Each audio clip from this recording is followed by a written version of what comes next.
Mwese mukomeje kwikirana ndi zino turubuga rubanyurizaho amasomo y'umuziki, inama ndetse n'ibindi byose byerekeranye n'umuziki. Hari ibintu bitatu bigutandukanya n'abandi baririmbyi nkuzaniye uyu munsi. Ni ibintu ugomba kwitaho cyane, ni ibintu bishobora kuba byagufasha bikaba byaguhindurira ubuzima. Niba ushaka kuba unique, ibi ni ngombwa cyane rwose, ugomba kubyitaho. Icara noneho dukurikirane aya masomo. Isi yuzuye abaririmbyi benshi kandi beza, ariko si bose bibukwa, si bose bagira impact, nta nubwo ari bose ushobora kwigana cyangwa se ushobora kuba wagenderaho. Yes. Hari ibintu ugomba kugenderaho niba ushaka kuba uniqueness cyangwa se ushaka kuba umwihariko kurenza uko abandi bameze cyangwa se kurenza iby'abandi, noneho ukaba wowe. Ikintu ugomba kwitaho ni style yawe, identity yawe kubijyanye no kuririmba. Style si ijwi gusa, style ntago ari ijwi gusa. Yes, style nuko uririmba. Softness, powerful emotion. Softness, kumenya ahantu hari softness. Niba ngiye koroshya ijwi, ni gute ngewe niyoroshya. Niba ngiye gushyiramo imbaraga, ni gute ngewe imbaraga zanjye nzishyiramo. Yes. Niba ngiye gukoresha amarangamutima, ni gute ngewe nkoresha amarangamutima.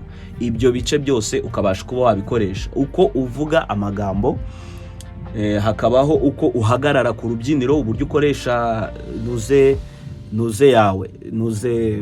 stage yawe, uburyo ugomba kuyikoresha bigomba kuba ari unique. Uko usa, image, ni gute iyo ngiye imbere y'abantu, ni gute ngiye mbaza.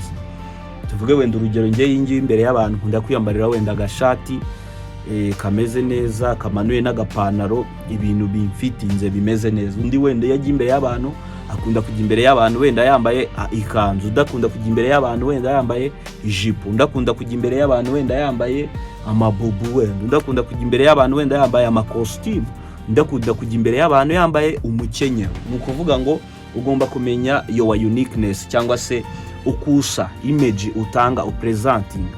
Hari n'abakunda kujya imbere y'abantu bambaye imyenda isa nkaho hari abakunda kwambara amabara amwe atavangavanze, ugasanga wenda yatambaye wenda ipantaro y'umukara aba yambaye wenda ya kaki, yatambaye wenda ya kaki aba yambaye y'umweru, ugasanga ntago zirengayo pe, ugasanga wenda hejuru amashati ni yahindagura. That's identity. Ni ukuvuga ngo kuba ufite identity, ntago uri gukora copy. Ni ikintu cyiza cyane ugomba gukoraho. Yes, abantu benshi rero bakora copy, ijwi ry'abandi, kwigana amaruns y'abandi, kwigana dressing z'abandi. Copy ituma ugerageza kuba umuntu utari we. Yes, kandi mu by'ukuri hari uko umeze, hari uko ugomba gukora ibintu. Ntago tuvuze ko tutigira ku bandi, ushobora kwigira ku bandi uburyo bameze n'uburyo babitwaramo, ariko wowe ukavuga uti ngewe noneho nagenda gute nkanjye se, wenda biriya biranshimishije. Kuko ntago biragoye ko wafata ibintu byose by'umuntu ngo ubyishyireho, kuko nanone hari igihe wumva utari comfortable. Rero byiza ukora ibintu bijyanye nawe kugira ngo ube comfortable. Kabiri, ikintu cya kabiri ugomba kwitaho, message yawe cyangwa se ubutumwa bwawe utanga. Aha niho benshi rero bananirwa, ugasanga mu by'ukuri ijwi ntago rihagije, ntago rimeze neza. Ugasanga abantu benshi baragenda ubutumwa bakabufata, agashaka uko ukunda ibintu byose abikora nawe niko ashaka kubikora.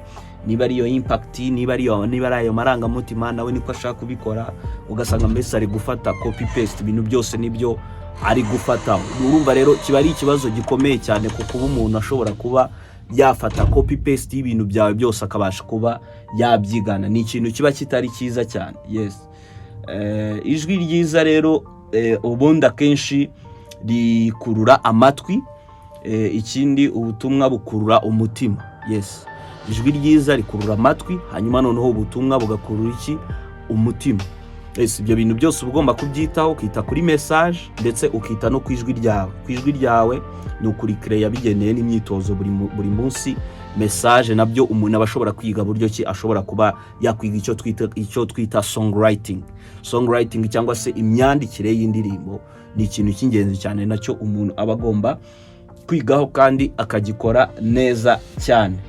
Yes, uyu munsi rero tugiye gusoreza ku kintu cya gatatu ugomba kwitaho, discipline yawe, consistency and character. yes, ahangaha ni ukuvuga ngo imyitwarire yawe, uburyo bw'imyitwarire yawe entre parenthèse, uburyo uhozaho ndetse n'uburyo ugaragara. Iyi nayo ni inkingi ikomeye cyane irimo kandi ishobora no kuba yarusha izi zose tumaze kuvugaho, kuko hari abantu benshi usanga bafite style message ariko ugasanga nyine nta discipline mu bintu byafite. Discipline ni ugutoza ijwi rya buri munsi, ugahozaho, kunywa amazi, kwirinda gusakuza cyane, kumenya igihe cyo kuruhuka ndetse no kumenya igihe cyo gukora ayo ma content yawe, cyangwa se kumenya icyo gihe cyo kuririmba, kumenya igihe cyo gutangira ibintu byawe. Yes, impano ntago ari ukwishyira hejuru, cyangwa se impano ntago ari gushyira hejuru, ahubwo ni ukugira ngo habeho discipline ituma uhaguma, cyangwa se ituma uhoraho uri umuntu ukeneye. Mu muziki rero abantu benshi batangirana imbaraga, ugasanga umuntu araje afite imbaraga, arakora bino, arakora na biriya, ariko bake nibo bakomeza urugendo. Yes, ni ukuvuga ngo ushobora kuba waraje mu bintu warabitangiye ufite passion, ariko ukabikora uyu munsi, ejo ukabivamo. Byiza rero hozaho, ukubite rwose, umere nk'umuntu uri gukubita inyundo buri mwanya, kandi ukubita ahantu hamwe, hari igihe kizagera ugapfumura. Yes, ngibyo rero ibintu nari mbafitiye bishobora kukugira uniqueness, ushobora kwitaho nawe bikaba byagufasha. Niba ari umushyashya mu bifuza kuba bajoininga This Not Music, ushobora kunyandikira kuri nomero kubona muri description, aba nagufasha mukomeze kugira ibihe byiza.